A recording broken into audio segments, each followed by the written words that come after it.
Neo-Spartan, New Year's Resolution by Rory Simpson. Cover art by Alexandre P. Narrated by Emily Pankhurst. The story you are about to experience is a work of fiction. Any resemblance to actual events, locations, or individuals, living or deceased, is purely coincidental. The author has used creative license to craft a narrative intended for entertainment. Please be advised that this story contains political themes, drawing inspiration from both left and right-wing ideologies, which are portrayed in both positive and negative lights. Readers are encouraged to approach these elements with an open mind and a respectful outlook.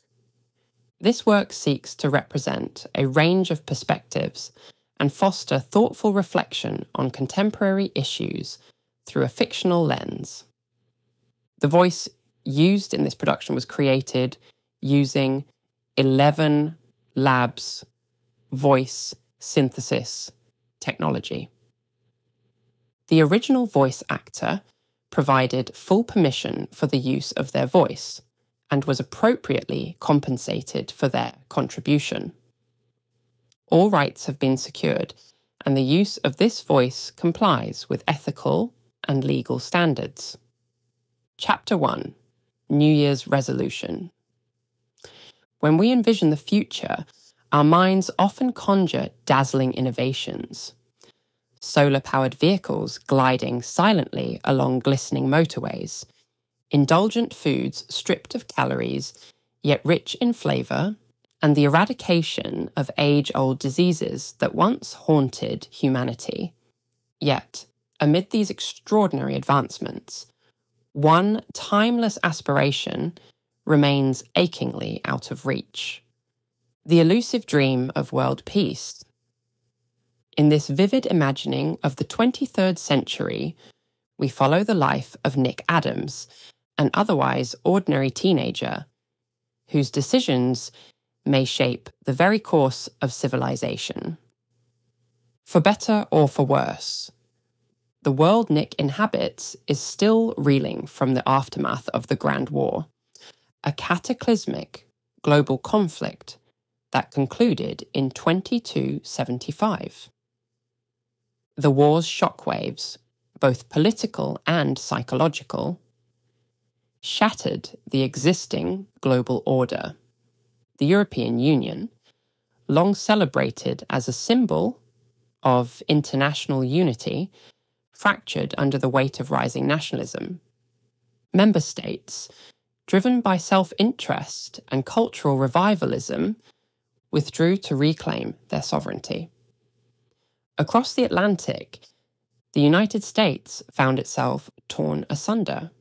Cultural and political divisions deepened into outright warfare as East and West descended into a brutal civil war, unravelling the nation's identity and dissolving any remaining semblance of unity. Amid the chaos, new factions arose from the ruins. The Progressive Unity Coalition emerged as a champion of inclusivity, justice, and reform, fighting for universal suffrage and a society that honours the inherent dignity of every individual, regardless of race or creed. They spoke to a future built not on division, but on shared humanity. Standing in fierce opposition was the Conservative Alliance Party, fueled by fear and a revisionist desire for purity. They argued that voting rights should belong exclusively to those deemed pure-blooded American citizens. Their rhetoric ignited bitter ideological conflicts, further destabilizing a fractured world. On the global stage, the United Asian Alliance stepped forward as a dominant economic force. Having remained neutral during the Grand War, they avoided the physical and moral devastation suffered elsewhere.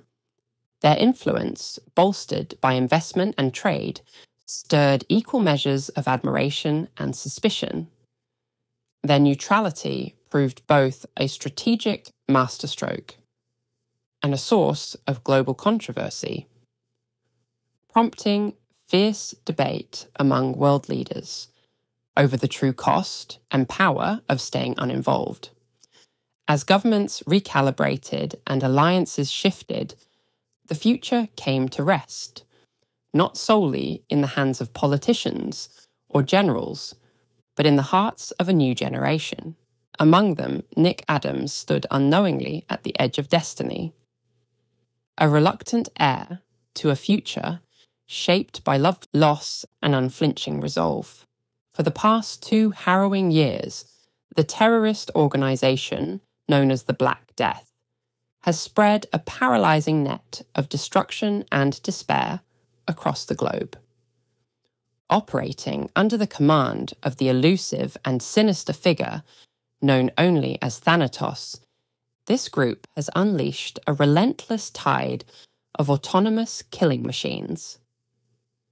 Self-operating robots armed with advanced weaponry, empowered by strategic artificial intelligence.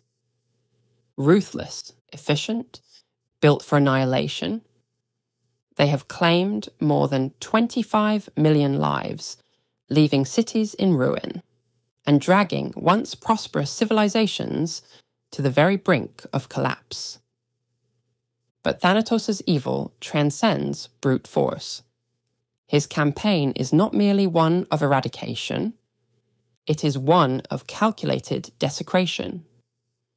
Revered historical landmarks, sacred institutions, and cherished cultural icons have been deliberately targeted and obliterated, compounding grief with a symbolic cruelty. Nowhere was this cruelty more horrifyingly displayed than in the assassination of Pope Leonard III, an orchestrated act of terror committed on a day meant to symbolise peace and unity. The 1994 Stockholm World Cup, once a celebration of hope and reconciliation, descended into a living nightmare when Thanatos' forces ignited a white phosphorus inferno amidst the crowd. Thousands of spectators were consumed in fire. Joy gave way to screams, and ashes replaced dreams. It was a moment that scarred a generation and silenced the world. Even now, Thanatos remains one of the greatest enigmas of the modern era. Theories swirl.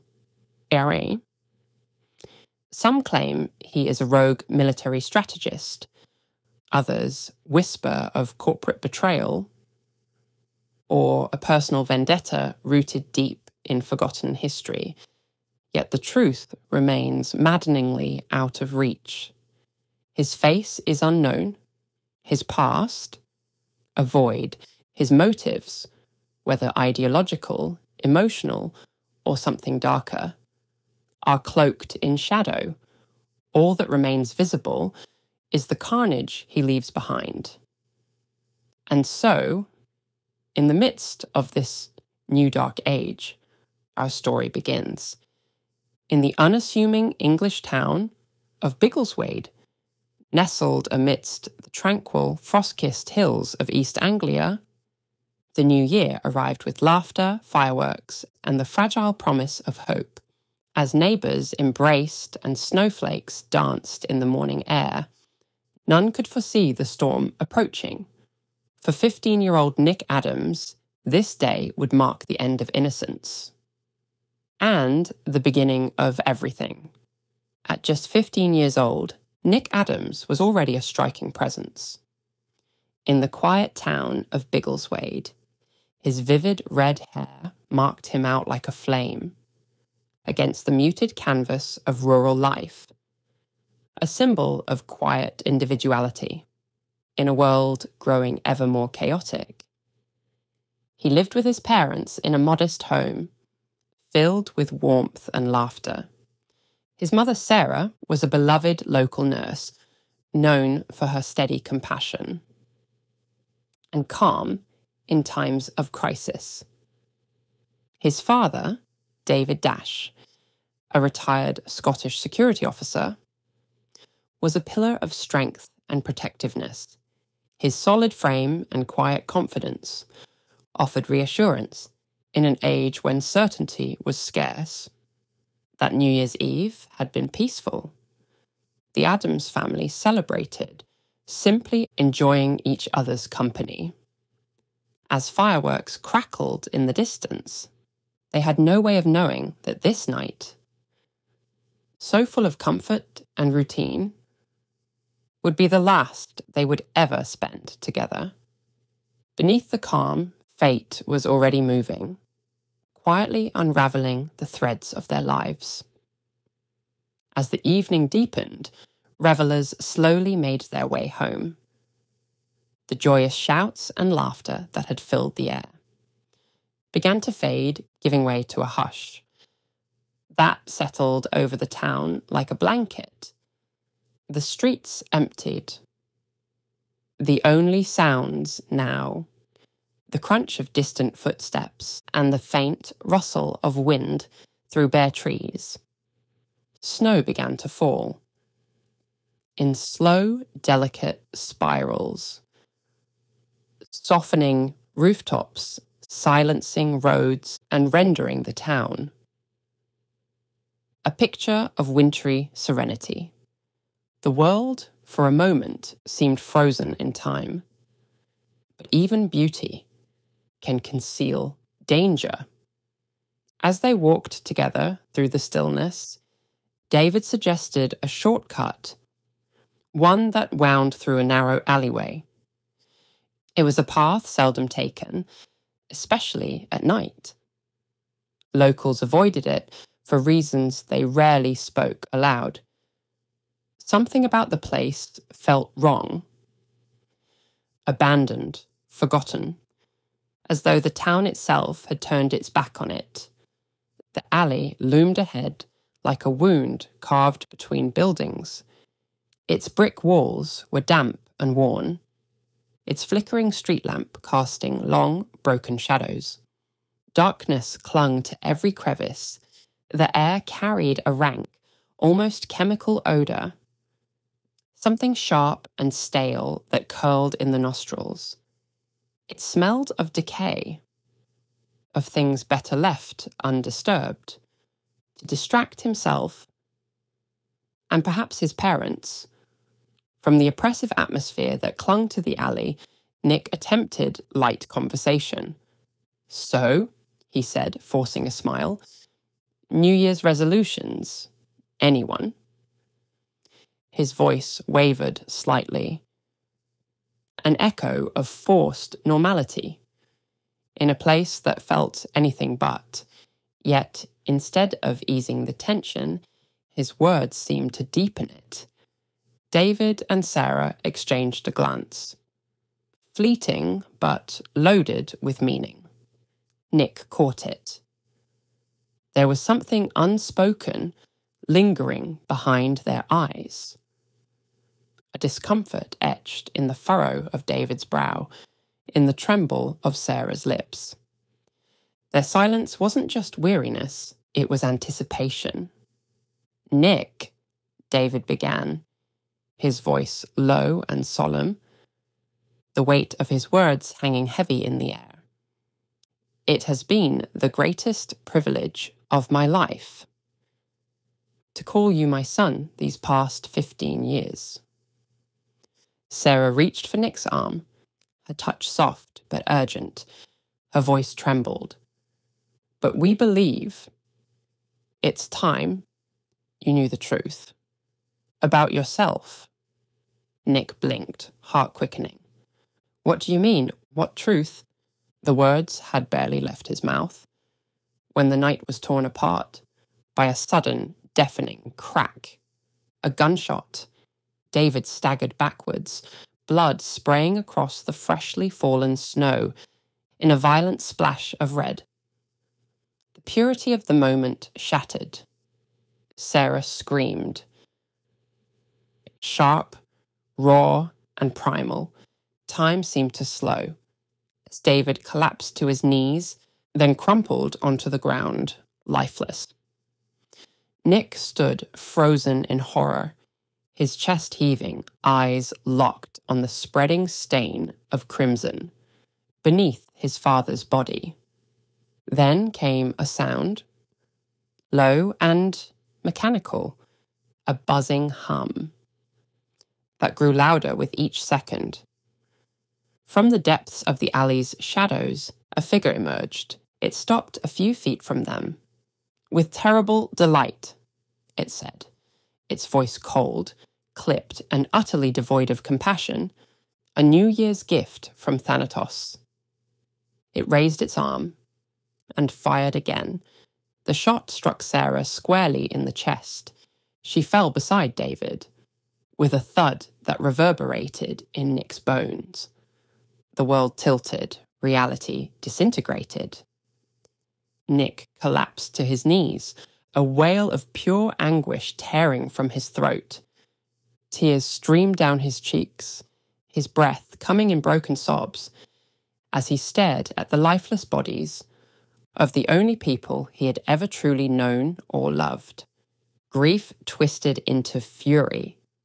He looked up at the machine, rage burning in his tear-filled eyes. "Well?" he shouted into the silence, voice cracking under the weight of loss. "What are you waiting for? Just fucking do it. Get it over with." The robot cocked its head, as if studying him. Then it spoke again. "Nick Adams," it intoned, voice deep and resonant. "Tell your uncle his day is almost here." The machine took a slow step forward, its metal joints hissing with each movement. "Midas Industries will fall. He and his associates shall pay the heavy toll." In blood, Nick's breath caught in his throat. And then, without warning, the robot turned its weapon on itself. With a single, precise blast, it obliterated its own mechanical head. Sparks flew, metal clattered. Its body collapsed to the ground like a discarded marionette, twitching once, then falling still. Silence returned, but it was no longer peaceful. It was heavy, choking, drenched in death. Nick stared at the broken bodies around him, his parents, the robot, and screamed. Nick's anguished scream tore through the wintry night, reverberating through the darkness.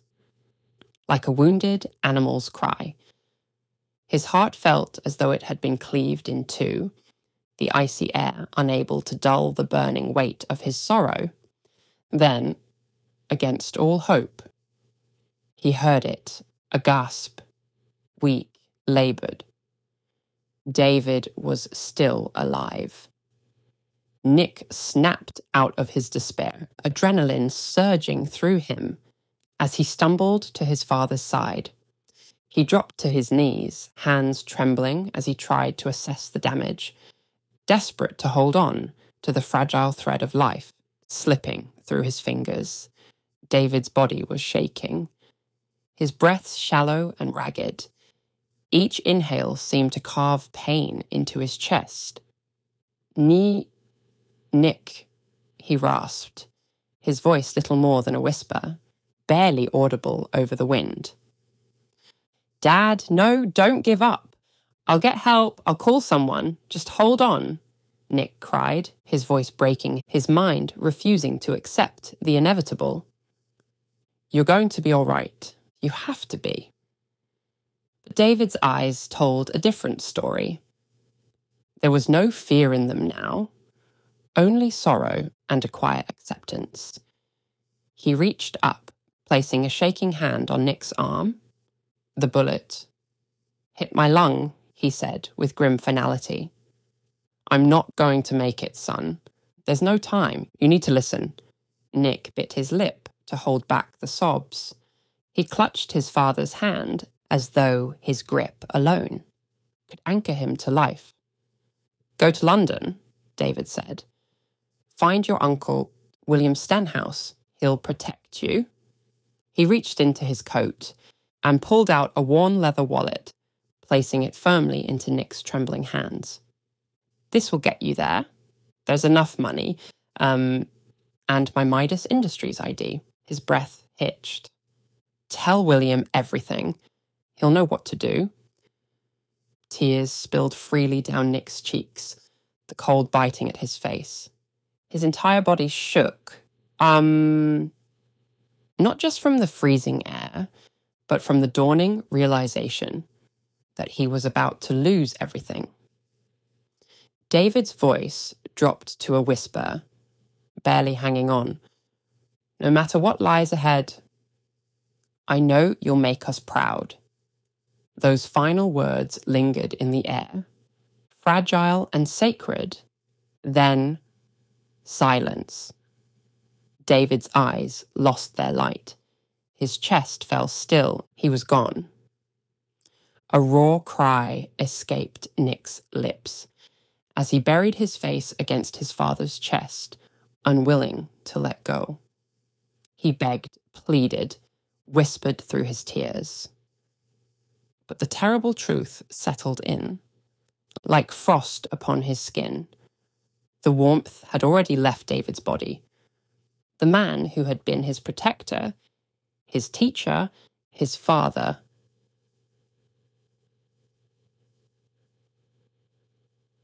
was no more. After what felt like hours, Nick pulled himself upright, though his limbs felt like lead. Numbly, he opened the wallet. Now a relic in this collapsing world. Inside, he found a Midas Industries money card. There was also a small folded note, bearing the address of William's residence, and tucked between the creases, a set of old photographs. Waggy, his parents smiling arms around each other, full of life. The ache in Nick's chest deepened. But alongside it, something else stirred. Resolve. He slipped the wallet into his pocket and stood slowly, the world spinning slightly around him. Snow fell softly, uncaring, painting the ground in white, while red still soaked beneath it. He looked up into the sky, jaw clenched, eyes fierce. Thanatos, he growled, voice low and raw. I swear on everything they gave me. I will find you. I will bring you to justice, no matter where you hide. His vow echoed across the empty streets. An oath forged in blood, grief, and fire. And with that, Nick turned and began his journey into the unknown. Why?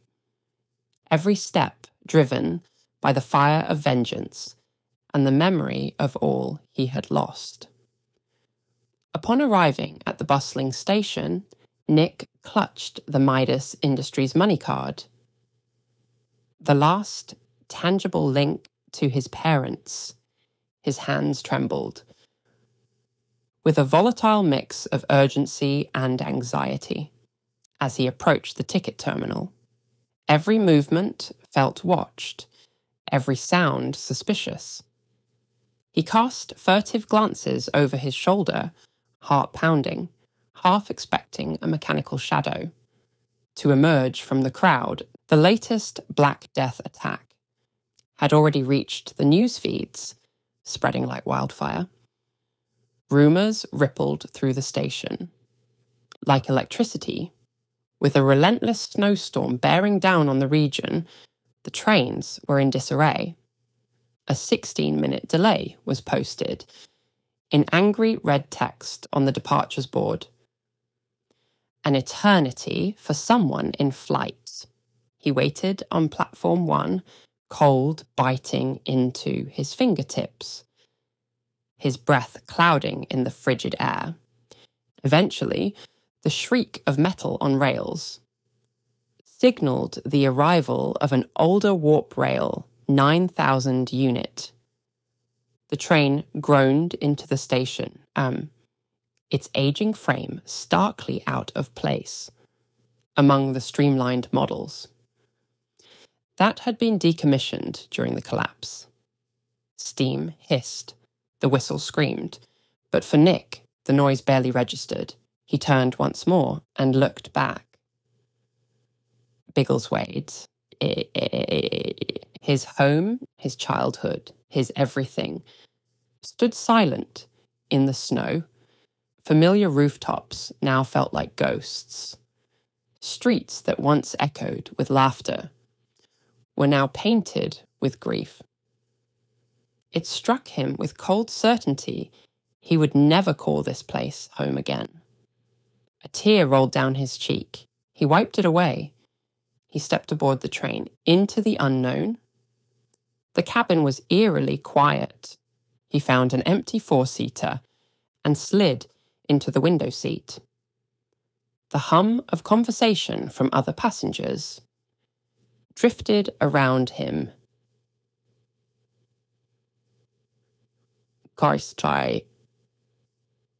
Friends reunited, couples chuckling, parents comforting restless children. It all sounded distant, like a memory echoing through a tunnel. Their joy only reminded him of what had been torn from his life. Nick reached into his coat pocket and pulled out his phone. His fingers trembled as he dialed. 3 rings. 4. Then, relief. A familiar voice crackled through the receiver, warm and energetic. "Happy New Year," said William Stenhouse, upbeat and oblivious. Nick hesitated, throat tightening. "Not for me." The line fell silent. The change in tone was unmistakable. "What do you mean?" William asked quickly. "How are David and Sarah?" Nick swallowed, the pain thick in his throat. "They're dead." The silence that followed was almost painful. "What?"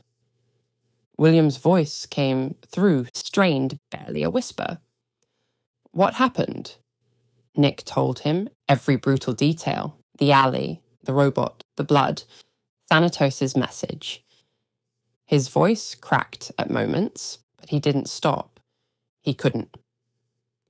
He owed them the truth. William listened, then came the fury. "That bastard," he muttered, his voice seething. "Thanatos will pay for this." But the anger was quickly overtaken by something calmer, more focused. "Nick, please tell me you're coming to London." "I'm already on the train," Nick replied, his voice finally beginning to steady. "I remember your address, 44 Billionaires Road. Password's Shefford, right?" "Correct. Good lad," William said. "There'll be a cab waiting for you at King's Cross, just outside the main entrance. Don't speak to anyone. Just go straight to it." There was a pause. Then William asked, more gently, "Have you made a New Year's resolution, Nick?" Nick didn't answer. He stared out of the window as the train began to move, snow blurring the world beyond. The weight of everything settled heavily on his chest. Without a word, he ended the call. But in the silence that followed, his resolution burned quietly within him. He would honour his parents. He would uncover the truth. He would face the darkness. And he would stop Thanatos, no matter the cost.